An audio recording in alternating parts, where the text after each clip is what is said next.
Então eu convido você nesse momento a abrir a sua Bíblia. Abra sua Bíblia lá em Mateus 21, nós estaremos lendo a palavra do Senhor. Amém? Mateus 21 do 33. E eu quero compartilhar algo com você sobre essa graça, sobre esse convite que hoje o Senhor libera sobre a igreja dele. E o Senhor, Ele compartilha essa graça comigo e com você. E em Mateus 21, quem encontrou diz amém. Quem não encontrou diz misericórdia. Acho que todos encontraram então. Amém, glória a Deus. Que diz assim: você pode ficar de pé em reverência à palavra do Senhor, querido? Por gentileza, em nome de Jesus. Mateus 21, do 33 ao 46, ele diz assim: houve ainda outra parábola. Houve um homem, pai de família, que plantou uma vinha e circuncidou-a em um valado, e construiu nela um lagar, e edificou uma torre, e arrendou aos lavradores, e assentou-se para longe. E chegando o tempo dos frutos, enviou os seus servos aos lavradores para receber os seus frutos. E os lavradores, apoderando-se dos servos, feriram um, mataram o outro e apedrejaram o outro. Depois enviou outros servos em maior número do que os primeiros, e eles fizeram-lhes o mesmo. 37. E por último enviou-lhes seu filho, dizendo: terão respeito ao meu filho. Mas os lavradores, vendo o filho, disseram entre si: este é o herdeiro, vinde e matemo-los e apoderemo-nos da sua herança. E lançando a mão dele, arrastaram para fora da vinha e o mataram. Quando pois vier o senhor da vinha, que fará aqueles lavradores? Então dará afrontosa morte aos maus e arrendará a vinha a outros lavradores, que a seu tempo lhe dê os frutos. Disse-lhe Jesus: nunca leste nas escrituras, aonde diz que a pedra que os edificadores rejeitaram, essa foi posta por cabeça do ângulo, que o Senhor foi feito isso, e é maravilhoso aos nossos olhos? Portanto eu vos digo, que o reino de Deus será tirado e será dado a uma nação que deu os seus frutos. E quem cair sobre esta pedra despedaçar-se-á, e aquele sobre a quem ela cair ficará reduzido ao pó. E os príncipes dos sacerdotes e os fariseus, ouvindo essas palavras, entenderam o que falava deles, e pretendendo prendê-lo, recearam o povo, porquanto tinha por profeta. Curve sua cabeça em nome de Jesus. Deus, eis aqui a tua palavra. Nós te apresentamos, Deus, nesse momento, e nós te louvamos por todo o culto até aqui, aonde nós prestamos o nosso culto ao Senhor. E a tua palavra nesse momento nós te pedimos, Espírito Santo de Deus, deixa a minha mente cativa ao Senhor, e que essa palavra, ela venha aos corações daqueles que estiverem ouvindo nesse momento, seja desprendido todo o laço, seja agora, Senhor, tirado toda a preocupação, e que só aqui seja dada a honra à tua glória, seja dada a honra ao teu nome, e que essa palavra, ela venha do alto céu. E eu peço misericórdia pela minha vida, Senhor, a qual estarei compartilhando com os teus servos aquilo que tu já me entregou. Aleluia, glória a Deus. Podeis sentar em nome de Jesus. Amém. Queridos, o que eu vim fazer nessa noite foi um convite aos pecadores para a maravilhosa graça ao qual eu sou o principal. E olhando essa palavra, quando o Senhor me entregou, eu pedi o direcionamento do Espírito Santo de Deus, porque a palavra de Deus, ela é feita de detalhes, e essa palavra, ela não ficou para ser lida, ela ficou para ser meditada.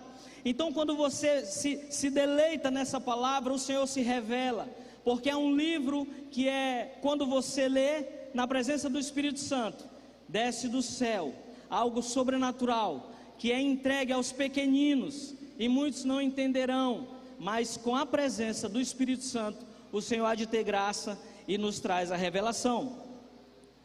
Então eu lendo o 33, eu entendi, procurei entender do Senhor o que ele queria falar com essa parábola. E eu achei interessante quando o Senhor, no versículo 33, Ele se apresenta como um pai de família. E queridos, entenda que esse era o desejo de Deus. Ele se representava como um pai de família. Quem conhece a história do Velho Testamento, o Senhor se apresentava como um pai geracional. Ele se apresentava como o Deus de Jacó, o Deus de Isaac. E isso faz com que o Senhor se apresentasse como um pai de família, porque assim ele se apresentava àquela nação escolhida. Eu quero que você fique atento a esses pontos, e eu peço ao Espírito Santo de Deus que me dê a mesma ousadia que Ele me deu no meu quarto, de eu estar trazendo essa palavra. Então preste bem atenção nos detalhes. Então, quando Ele se apresenta como um pai de família, eu comecei a imaginar um pai de família amoroso. E aqui nós temos pai de família amoroso, mas esses pais de família, eles são amorosos, mas eles corrigem quanto a que eles o amam também. E isso era um exemplo naquele momento que Deus trazia para a sua nação escolhida, o povo de Israel. Então eu comecei a entender que aonde ele se tratava, deixe sua Bíblia aberta, acompanha aí comigo para você estar mais antenado. No 34, quando ele se refere aos lavradores, ele se referia aos sacerdotes e aos fariseus daquela nação. E eu entendi até aqui que Jesus, ele estava falando que ele tinha vindo para aquela nação. Então a palavra fala também dos servos, e os servos eu entendo que é os profetas do Senhor, como Isaías, Jeremias, Ezequiel. Então, quanto Isaías 49:3 nos traz essa revelação de disse assim, e me disse, tu és meu servo, és Israel, aquele por quem hei de ser glorificado. Então naquele momento o Senhor chamava aqueles quantos traziam a mensagem diretamente de Deus como servos. E os lavradores então mataram os profetas do Senhor. Nós vimos no versículo 35, aonde ele diz que os lavradores, apoderando-se dos servos, feriram um, mataram outro e apedrejaram o outro. E se nós analisarmos a história dos profetas, eles vieram como uma mensagem do Senhor, mas aquelas mensagens eram duras demais para aquele povo.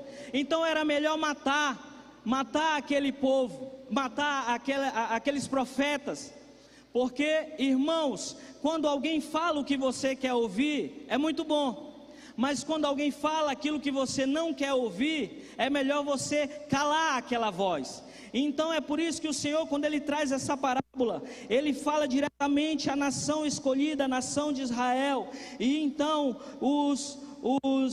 os lavradores mataram então os profetas, mas no o versículo 36, glória a Deus, ele fala que depois ele enviou outros servos em maior número do que o dos primeiros, e eles fizeram-lhe os mesmos, porque a obra do Senhor não pode parar, mesmo quem matem os profetas, mesmo quem mate aqueles que traz na sua boca a verdade da parte do Senhor, o Senhor levantará outro, porque o Senhor não tem compromisso com homens, Ele tem compromisso com a palavra dEle, com a palavra de Deus. Então era necessário que aquilo acontecesse, e nessa parábola ela explica muito bem isso. E então no 36 o Senhor levanta mais profetas, para trazer a palavra verdadeira da parte do Senhor. E o fato de Deus se apresentar como pai, querido, um pai de família, se refere a um amor por uma nação escolhida e as várias chances que o Senhor trazia para arrependimento. Então, quando a parábola se apresenta como Deus, como um pai de família, Ele está falando das várias oportunidades. Porque nós ouvimos muito falar de mães e pais que diz o filho pode fazer o que for, mas ele diz o quê? Mas é meu filho. Ele pode ser o que for na rua, ele não pode prestar para ninguém, mas a mãe e o pai, mesmo chorando, dizem: é meu filho. Então entenda, queridos, que nesse momento ele tinha vindo para os seus, e os seus o rejeitaram, e por isso que Deus se apresenta como um pai de família, um pai amoroso, mas ao qual também ele se revela como um pai que corrige. nós vemos lá no capítulo 37, o Senhor me lembrou da profecia de Isaías, no versículo 17, ele diz assim, ó, e por último, enviou-lhe seu filho, dizendo, terão respeito ao meu filho. E como vocês sabem a história, não foi bem assim que aconteceu. Então eu me lembrei da profecia de Isaías 9:6, aonde ele disse, porque um menino nos nasceu, um filho nos deu, e o principado está sobre os seus ombros, e se chamará seu nome maravilhoso, Conselheiro, Deus forte, Pai da eternidade e Príncipe da paz. Uma profecia de 7 anos, de 700, aproximadamente 700 anos atrás. O Senhor agora, ele começa, Isaías, ele tem essa experiência com Deus, de profetizar sobre um Jesus que viria há mais de 700 anos atrás. Se você ler a palavra de Deus, você vai entender que essa palavra, ela é fiel e justa, porque ela tem fatos históricos. E elas nos explicam diretamente, para que nós possamos entender o processo, e que nós possamos olhar para nós mesmos, e ver apenas Jesus Cristo, amém? E então, essa profecia de mais de 700 anos atrás, explicada agora em uma parábola, mas então no versículo 38, 39, mas os lavradores vendo o filho, disseram entre si, este é o herdeiro, vinde matemo-los e apoderamos da sua herança. E lançando mão dele, queridos, lançando mão dele, eles o mataram, penduraram numa cruz e o mataram. Eles não conseguiram entender que ali estava a verdadeira esperança de Israel. Ora, aquele povo esperava um Jesus em um cavalo branco, com uma espada, aonde feriria todos os inimigos. Então os judeus, não entendendo aquilo, eles se decepcionam. E Deus então, mandando o seu filho, eles pegam e colocam ele em um madeiro. Então uma nação que tanto dizia, ó esperança de Israel, ó esperança de Israel, então eles colocam a esperança de Israel em uma cruz, porque eles não entendiam. E então no 41, a parábola ela traz algo interessante, que ela fala que ele dará a afrontosa morte. Querido, essa morte é uma morte eterna, para todos aqueles quantos não o receberam. E então o filho é rejeitado pelos lavradores.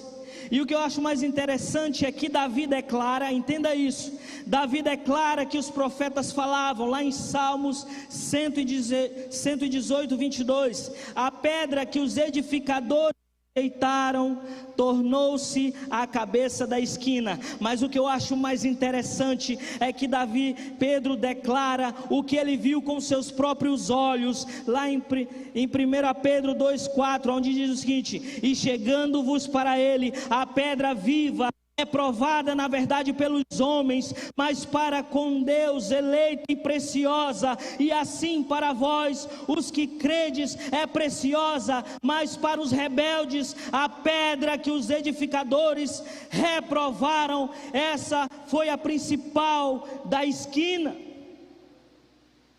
E o que eu acho interessante é que Pedro, ele viveu isso diretamente com o próprio Jesus, com a própria pedra rejeitada para aquela nação santa, aonde havia uma promessa de vir o Messias. E no 43, no versículo 43, e portanto vos digo que o reino de Deus vos será tirado, olha só, presta atenção, e será dada a outra nação, e deu os seus frutos. Então João declara em João 1,11, veio para o que eram os seus, e os seus não receberam, mas a todos quanto receberam, deu-lhes o poder de serem feitos filhos de Deus, ao crer no seu nome, os quais não nasceram do sangue, nem da vontade da carne, e nem da vontade do homem, mas da vontade de Deus. E está aqui e está aqui. Agora o Senhor libera a sua graça, e João testifica, aonde ele diz que todos aqueles quanto receberam, deu-lhes o direito de ser chamados filhos de Deus. Você consegue, querido, entender esse processo, ou só eu que sou maluco? Você consegue entender o processo do amor de Deus por toda uma nação, e essa nação não consegue compreender? Então rejeitaram, e pela vontade de Deus, você pode falar desse tamanho amor e experimentá-lo. E hoje, nessa noite, o Senhor te dá essa oportunidade. O Senhor te dá uma oportunidade, querido, a qual um dia eu também recebi. Eu não estou falando de coisa de loucura, não. Eu falo isso porque eu sempre digo que a nossa loucura, que a nossa vida com Deus, a nossa busca para o mundo é loucura. Esse cara só fala de Deus, esse cara só, tudo que ele fala é Deus. Mas para nós, sim, queridos, que cremos, a cruz é o poder de Deus, e ela nos alcança nessa noite. Se você respira, puxa um fôlego aí, puxa aí. Vamos lá.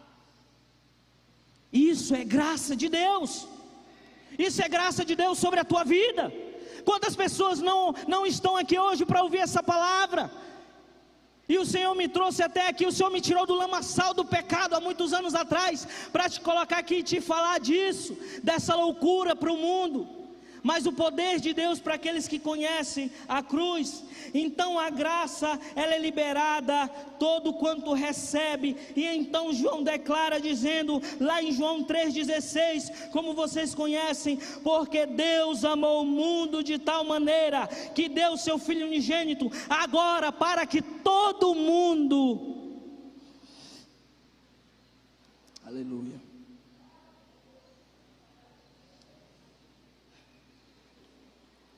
porque Deus amou o mundo de tal maneira, que deu o seu Filho único, para que todo aquele que nele crê, não pereça, mas tenha a vida eterna. Então o Senhor, Ele colocou uma vinha, e nessa noite Ele te convida, para que você seja participante da sua glória, participante da graça do Senhor. Às vezes nós falamos tanto de graça, mas nós não entendemos que nós precisamos nos apropriar dessa graça, esse favor imerecido que nos alcança. E então, assim como o Senhor faz um convite para a maravilhosa graça, eu continuei mais observando a palavra do Senhor. E então o Senhor agora, essa primeira parábola é como se Ele estivesse conhecendo, Ele está explicando o grande amor dEle por cada pessoa que ainda não teve um verdadeiro contato com Jesus. Essa primeira parábola, ela está te dando um acesso livre à graça de Deus, que é o próprio Jesus. E então o Senhor me levou mais à frente, e aí continue com a sua Bíblia aberta, lá em Mateus 22, então o Senhor também faz um convite à sua igreja. Agora a primeira parábola é para aqueles que não tiveram contato com Jesus, que talvez está aqui, que veio todo domingo, e alguma coisa na tua cabeça, na tua mente, fala assim: ó, hoje é o dia de tu entregar a tua vida para Jesus. Hoje é o dia de tu entregar a tua vida para Jesus. E você sente como um peso nesse banco, que você não consegue sair. Mas em nome de Jesus, seja quebrada agora todas as amarras do inferno, e que a graça possa te alcançar verdadeiramente, e você tenha esse contato direto, para que o Senhor viva em você. Amém? Para que tudo o que aconteceu não seja em vão, queridos, da parte de Deus. Então nós continuamos mais em Mateus 22, e o Senhor agora faz um convite à sua igreja, um convite para um casamento. Quem gosta de casamento? Um casamento é bom, mas você convida qualquer pessoa para um casamento, o seu casamento, o casamento de um ente querido seu. Então, quando o Senhor faz esse convite à igreja, ela chama para um casamento. E eu creio que a igreja é a noiva do Senhor, amém? Aonde, quando Ele virá buscar o seu povo, Ele vai querer achar uma noiva de vestes limpas. Que igreja nós temos sido? Amém? Abra sua Bíblia, continue em Mateus 22. E eu quero ler com você o que diz Mateus 22. Esse convite para a igreja, Mateus 22, do 1 até o 14, onde diz o seguinte, do 2, perdão.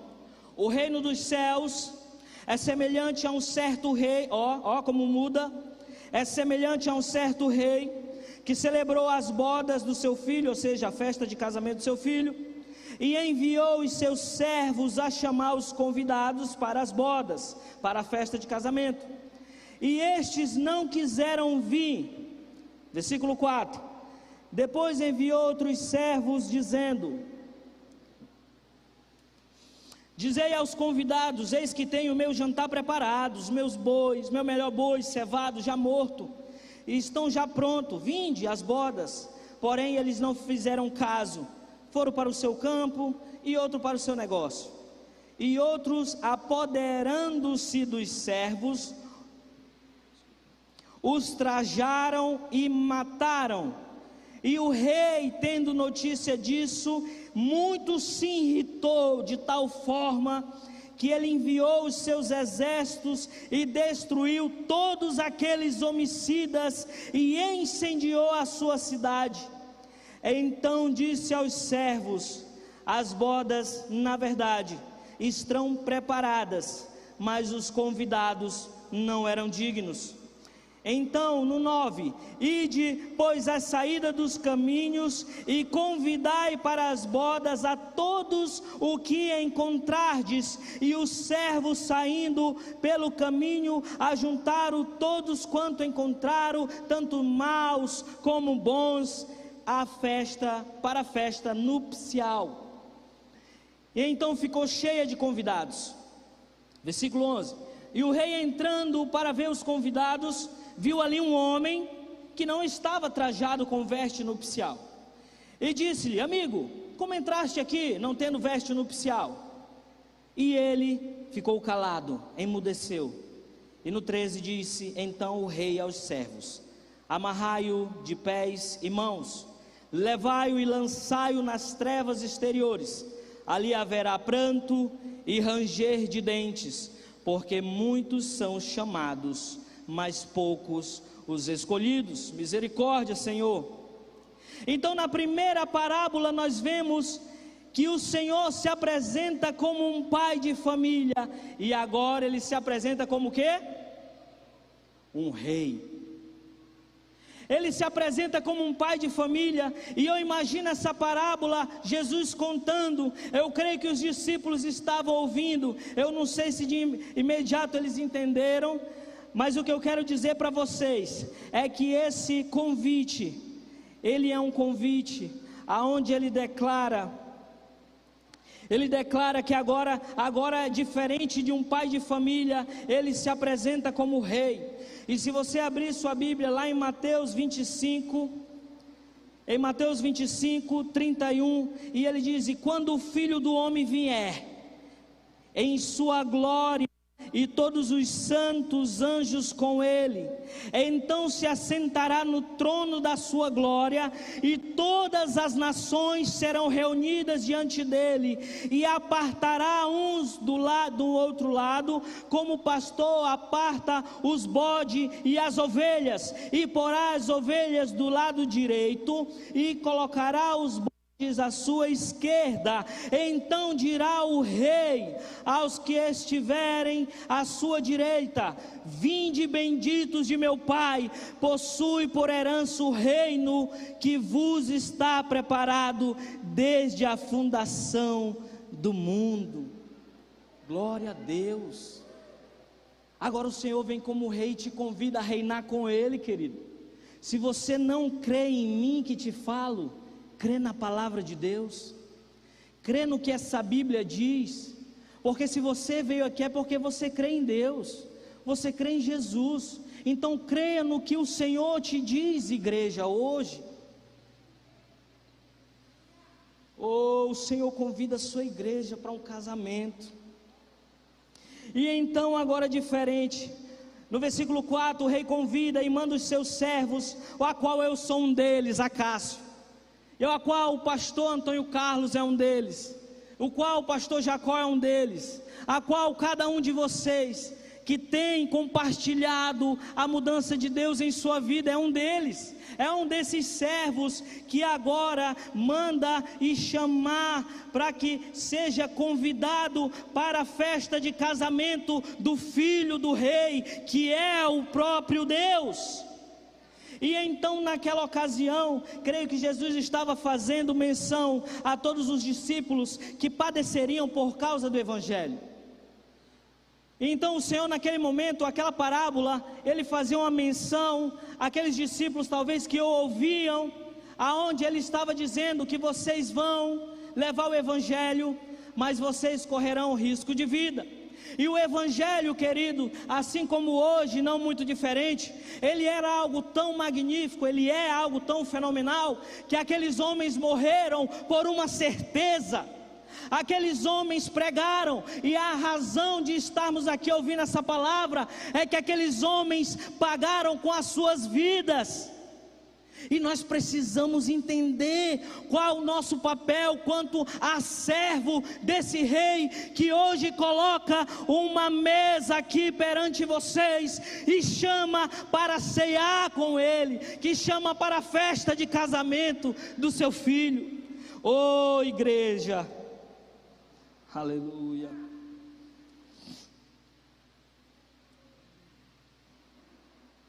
Então, pois agora os servos são os discípulos. E então no versículo 7, e o rei, tendo notícias do que aconteceu, ele envia o seu exército e acaba com tudo. E então mais uma vez o mundo mata aqueles que anunciavam o Evangelho. Não diferente de hoje, queridos. Nós temos uma vida confortável, no Evangelho. Mas escute o que eu estou te falando. Chegará dias em que nós não poderemos estar aqui ouvindo a palavra de Deus. Chegará dias onde o Evangelho será totalmente deturpado, e muitos que propagam o Evangelho acontecerá assim como aconteceu nos antigos dias. E se você acha que eu estou falando bobagem, acesse a internet, que está na mão de vocês. Hoje em dia pastores, eles são mortos, isso está do nosso lado. A pandemia estava muito distante, não estava? E ninguém falava nisso, mas de repente quando ela começou a chegar no Acácio, ele se desesperou. Então ele viu que ela era real. Então, queridos, se você confia, se você acha, se você entende que esse Evangelho, ele salva, mas ele também mata, e você está pronto para morrer por Jesus, para que as próximas gerações sejam alcançadas, assim como nós fomos por aqueles homens que pagaram alto preço. E então, mais uma vez, querido, uma graça que é liberada para todo mundo, algo que era para os seus o rejeitaram, uma nação santa, agora é para todo mundo. E então o mundo, ele mata todos aqueles que anunciam o Evangelho. E aqui eu vejo claramente no versículo 8, 9 e 10, quando o Senhor dá a ordem do ide a toda a igreja que é convidada para as bodas do filho do rei. E se você analisar aí do versículo 9 e do versículo 10, tão sutilmente Jesus fala através da parábola aonde nós devemos levar esse ide do Senhor, porque é aquele mesmo convite para o casamento. Esse é o convite que eu faço para a igreja querida aqui nessa noite. Amém? Glória a Deus.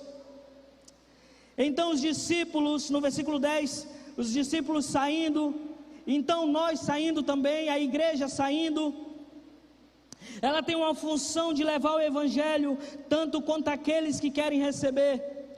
Esses dias nós fizemos uma programação da juventude, uma programação pelo nome de Jesus On, muito interessante. E no final, no último dia, nós estávamos na orla da cidade, e naquele momento tinha algumas pessoas embriagadas. E quando foi feito o apelo, nem chegou a fazer um apelo, um homem, ele veio muito embriagado, E ele falou naquele momento que ele queria aceitar Jesus. E para nós é confuso, né, querido? Porque às vezes nós queremos pregar para crente, é ou não é verdade? Você quer pregar para crente, mas você não prega para o vizinho, você não prega quem está indo para o inferno no seu trabalho, você não prega em casa. E naquele momento aquele bêbado parecia ser engraçado, aquele bêbado sem saber o que estava falando, coisa com coisa. E de repente o Espírito Santo de Deus falou o meu ouvido e diz assim: filho, faz a tua parte, porque o Espírito Santo de Deus é quem convence. Então naquele momento nós pegamos aquele homem como um ato profético, nós tiramos a roupa dele, colocamos uma roupa nova, demos banho naquele homem e falamos para ele: queridos, nós não temos ouro nem prata, mas o que nós temos nós te damos, que é o amor em Cristo Jesus. E você é alcançado nessa noite por esse amor. E aquele homem chorou e ele dizia que nos amava. E então eu lembrei que aonde você está, um dia eu também cheguei embriagado. Então o Senhor me levou lá atrás e diz assim: filho, não esquece de onde tu veio. E às vezes nós esquecemos e queremos ser mais santo do que Deus. Queremos ser santo, santo, santo, santo. Queridos, o Senhor nos chama para ser santo. 3 vezes santo é o Senhor. E às vezes por isso tem impedido a igreja de avançar, porque nós temos a grande facilidade de pregarmos de crente em crente, enquanto as almas estão morrendo. Quando eu falo isso, eu me coloco como primeiro lugar. Eu não estou aqui fazendo acusação a ninguém, eu estou trazendo o que o Espírito Santo de Deus me trouxe, e eu quero compartilhar com meus amados irmãos, amém? Então naquele momento, aquele homem, e aí surgiu uma dúvida, né? Amanhã ele vai estar no mesmo lugar, amanhã ele vai voltar. Então o Senhor novamente falou: filho, faz a tua parte. Quem convence o homem do pecado é o Espírito Santo de Deus. Então os discípulos, continua aí no versículo 10, então os discípulos saindo, então nós saindo, então a igreja saindo, vamos agora chamar tantos quanto maus e bons, presta atenção nisso, tanto quanto os maus e os bons servos, para a mesma festa. Então a festa agora está cheia de convidados, amém?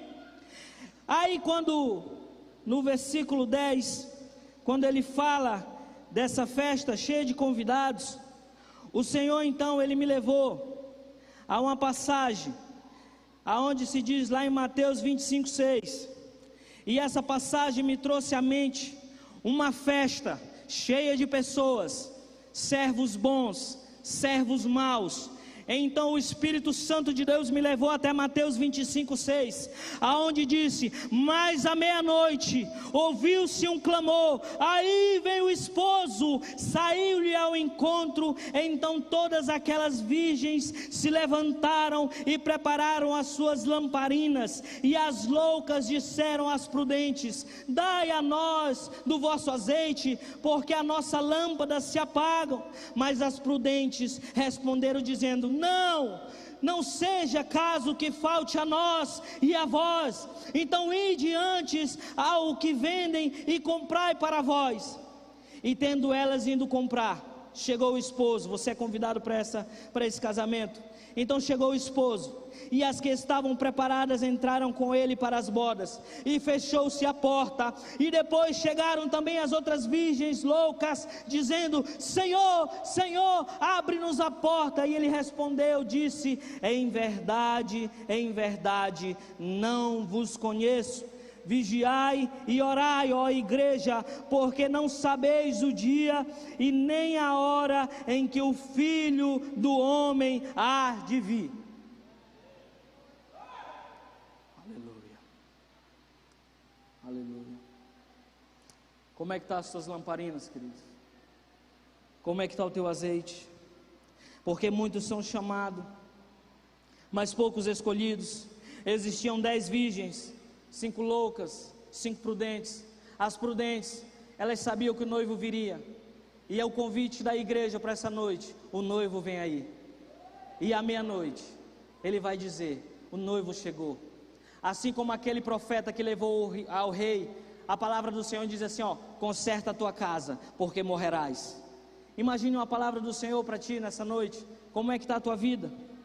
Então naquele momento essa parábola, ela me trouxe à luz a essa festa. E essa festa onde tem os maus e os bons, muitos, mas que onde são muitos escolhidos, porque esse é o nosso papel, evangelizar todo quantos aqueles receberes vão ser filhos de Deus. Mas no meio da festa há os maus e há os bons. Então naquele momento, primeiro o Senhor se revela como um pai de família, para aqueles que ainda não o conhecem. E a segunda, para aqueles que já o conhecem, a igreja amada, ataviada do Senhor, que ainda continua como aquelas virgens, com pouco azeite, crentes rasos, acostumado com o natural de Deus, mas busque o sobrenatural de Deus, igreja. Se você está acostumado com o natural de Deus, busque o sobrenatural de Deus, para que você ouça verdadeiramente a voz do Senhor. Então, o Senhor me levou a mais lugares, e a igreja, e eu pensei como entrar no sobrenatural de Deus. Eu tinha que trazer essa mensagem para os irmãos. E então, a igreja do Senhor, ela precisa ter amizade com os céus. A igreja do Senhor, ela precisa ter amizade com Deus. Sabe por quê? Porque o que é mais interessante, quando a palavra fala, quando ela diz, nós temos aprendido que ovelhas geram ovelhas. Então, se a palavra fala que os servos foram atrás dos servos, é porque os servos, eles geravam servos. Não, a parábola de Deus, quando ela fala dos servos, mas ela também trata dos convidados. Então você pode ser apenas um convidado nessa noite, mas o Senhor te convida para ser servo. Mas o que eu acho mais interessante é que a parábola do Senhor, quando ela trata de servo, Jesus, antes de subir aos céus, ele se mostra e ele dá as últimas instruções aos seus discípulos.